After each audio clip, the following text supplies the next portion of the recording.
দুর্নীতি আর স্বজন পোষণ মাত্রা যদি ছাড়ায়, নেপাল দেখালো জনতা ক্ষেপলে কিভাবে শাসক তাড়ায়।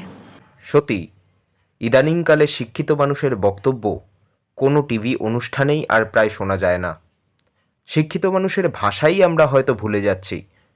মাননীয়া অধ্যাপিকা তথা কলকাতা বিশ্ববিদ্যালয়ের অধ্যক্ষ শান্তা দত্তদের বক্তব্যে তার শিক্ষা, রুচি, সংযম বোধ যেন প্রতিটি শব্দে ফুটে উঠছে। আপনাদের অবশ্যই শোনাবো তার সম্পূর্ণ বক্তব্যটি।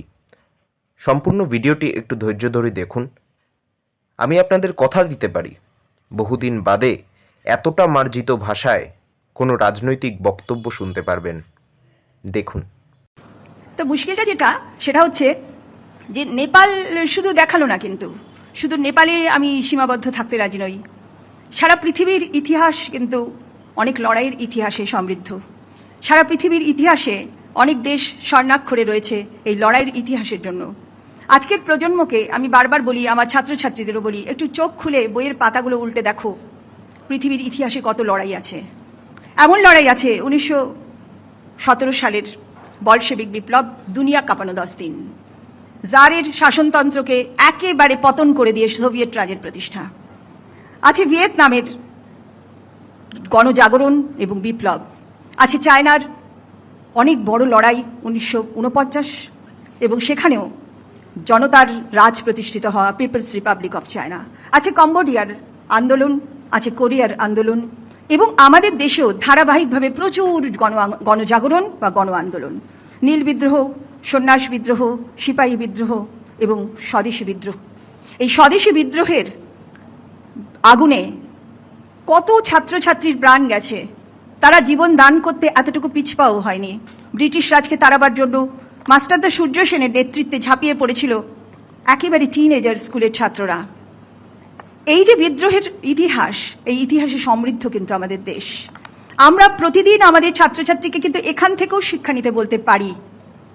আমাদের দেশের প্রতিবেশী দেশে আজকে জেন জি বলে যে ছাত্র সম্প্রদায় হঠাৎ করে খেপে উঠে সেখানকার অত্যন্ত দুর্নীতিগ্রস্ত শাসকদের তাড়িয়েছে, সেটা এরই একটা, আমি বলবো, আরেকটি অংশ বিশেষ বলা যেতে পারে। নেপাল আমাদের দেশের অঙ্গ একটা রাষ্ট্র। এখানে আমি ঠিক 2 মাস আগে নেপালে গিয়েছিলাম একটা অফিসিয়াল কাজে। ওই এভারেস্টের দেশে পাহাড় ঘেরা একটা সুন্দর শান্ত একটা শহর কাঠমান্ডু। আমি ঘুণাক্ষরেও বুঝতেই পারিনি যে এত ক্ষোভ, এত বিক্ষোভ জমেছে এত ছোট ছোট ছেলে মেয়েদের অন্তরে। আমি শুধু এটা দেখেছিলাম যে নেপালের মানুষ খুব কষ্টে থাকে, তারা নেমে আসে সমতলে, কোথাও দারোয়ান, কোথাও ড্রাইভার, এইসব চাকরিতে তারা জয়েন করে এসে। এই নেপালে 2 মাসের পরে হঠাৎ আমরা দেখতে পাচ্ছি যে ব্যাপকভাবে ছাত্ররা সমস্ত কিছু ভাঙচুর করে একেবারে রক্তক্ষয়ী সংগ্রামের মতো প্রায় 20-21 জন গুলিতে প্রাণও দিয়েছে, উভয় পক্ষেরই মারা গেছে, অসংখ্য কিছু ভাঙন হয়েছে। এর মধ্যে দিয়ে ব্যাপক পুরো সরকারের যাবতীয় নেতামন্ত্রীদের তাড়িয়ে দিয়েছে তারা। এটা তো শিক্ষণীয় বটেই। শিক্ষণীয় এই কারণে বলছি যে কারোর হয়তো মনে হতে পারে যে এত সব ভেঙে দিয়েছে, ভালো ভালো সুন্দর জিনিস, সত্যি যেসব জিনিস আমি দেখে এসেছি সেগুলো সব ভেঙে দিয়েছে, ভাবতে গেলে কষ্ট হয়। কষ্ট তাদেরই হয় সুন্দর জিনিস ভেঙে দিলে, যাদের পেটে খাবার আছে, যাদের মাথায় ছাদ আছে, যাদের একটা সিকিউর ভবিষ্যৎ আছে, তাদের কাছে সব কিছু সুন্দর জিনিস সুন্দর, কিন্তু যাদের কিচ্ছু নেই তাদের কাছে কিন্তু পূর্ণিমার চাঁদ যেন ঝলসানো রুটি। অনেকদিন আগে সুকান্তের লেখা কবিতা, 21 বছর বয়সের কবি লিখেছিলেন, পূর্ণিমার চাঁদ দেখে কত কবি কত কবিতা লেখেন, রোম্যান্টিক কবিতা লেখেন, কিন্তু সুকান্ত কেন বলেছিলেন যে পূর্ণিমার চাঁদ যেন ঝলসানো রুটি? ওই খিদে কাতর, ওই ইনসিকিউর ভবিষ্যতের কাছে সব সুন্দর জিনিস অসুন্দর হয়ে যায়, আর তাই খেপে উঠে জনতা এইভাবে ভাঙচুর করে শেষ করে দিয়েছে। আসল জায়গাটা বুঝতে হবে কোথায়। সেখানে সুকান্তের আরেকটা কবিতার লাইন আমি বলবো, যখন নেপালের এই ঘটনা ঘটছিল তখন আমি আমার ছাত্রছাত্রীদের বলছিলাম যে ওই 21 বছরের কবি যে 1926-এ জন্মে 1947-এ টিবি রোগে মারা গেছেন, তিনি লিখেছিলেন, এত বিদ্রোহ কখনো দেখেনি কেউ, দিকে দিকে ওঠে অবাধ্যতার ঢেউ।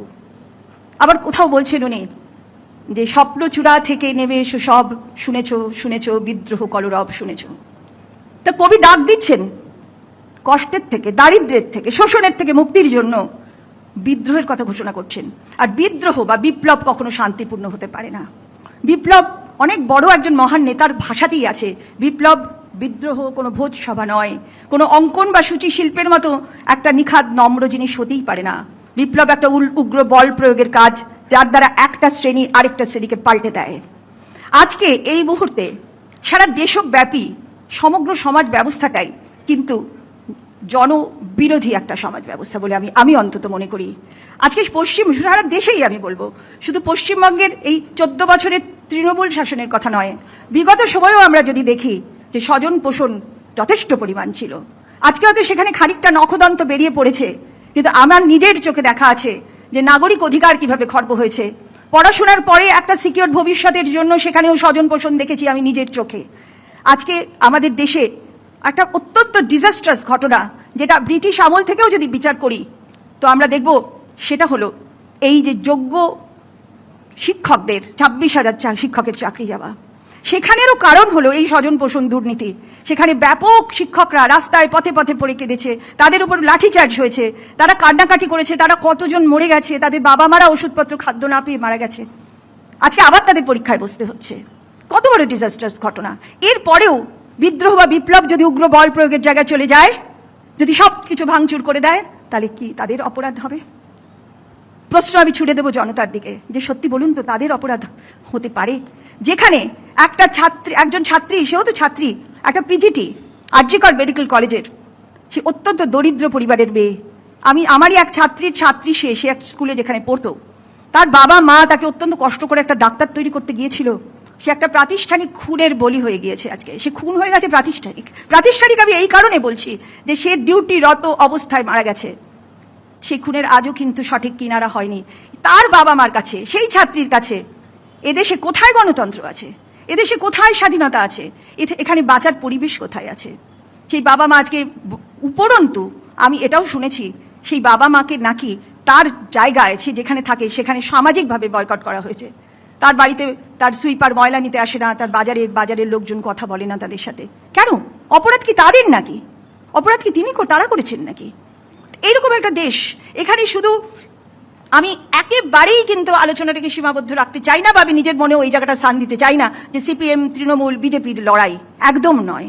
আমি বলতে চাই যে ভারতবর্ষে প্রতিটি শিক্ষিত মানুষের, প্রতিটি যে শিশু জন্মেছে তার যে নাগরিক অধিকার থাকা দরকার, তার যে গণতান্ত্রিক অধিকার থাকা দরকার, তার বড় হওয়ার জন্য যে বাতাবরণ থাকা দরকার, সেটা সে পাচ্ছে কি পাচ্ছে না। যদি আমরা বলি যে পাচ্ছে, তাহলে আমরা নিজেদেরকে ঠকাচ্ছি, একেবারেই ঠকাচ্ছি। আমি বলতে চাই যে আমাদের প্রত্যেকের নাগরিক অধিকার খর্ব হচ্ছে, বাক স্বাধীনতার অধিকারও খর্ব হচ্ছে। আমরা আজকে সেখান থেকে যদি একটা গণ আন্দোলন মাত্রা ছাড়িয়ে ওঠে, আমরা কি বলবো সেটা অপরাধ করছে তারা? নাকি বলবো যে গণতান্ত্রিক অধিকার যারা দিচ্ছে না, শাসক শোষক, তারাই আসলে দায়ী, তারাই এই পরিস্থিতির দিকে ছাত্রছাত্রীদের প্ররোচিত করছে, পুরো সমগ্র পরিবেশটাই প্ররোচিত করছে, অপরাধ তাদের নয়। আমি বারবার ছাত্রছাত্রীদের এই কথা বলি যে অধিকার সম্পর্কে সচেতন হও, নিজের অধিকার সম্পর্কে সচেতন হও।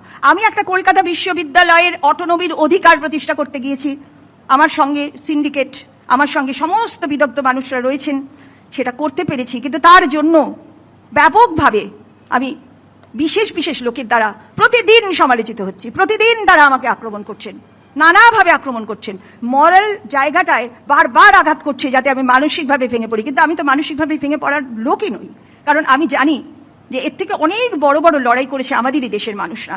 আমি আর কি বা করলাম? আমি কি প্রীতিলতা ওয়াদ্দেদারের মতন বন্দুক হাতে ইউরোপিয়ান ক্লাব আক্রমণ করতে পেরেছি? আমি কি বিপ্লবী বীরা দাসের মতো সেই দুষ্কৃতী স্ট্যানলি জ্যাকসনের মতন একটা দুষ্কৃতীকে গুলি করেছি? কিছুই করিনি।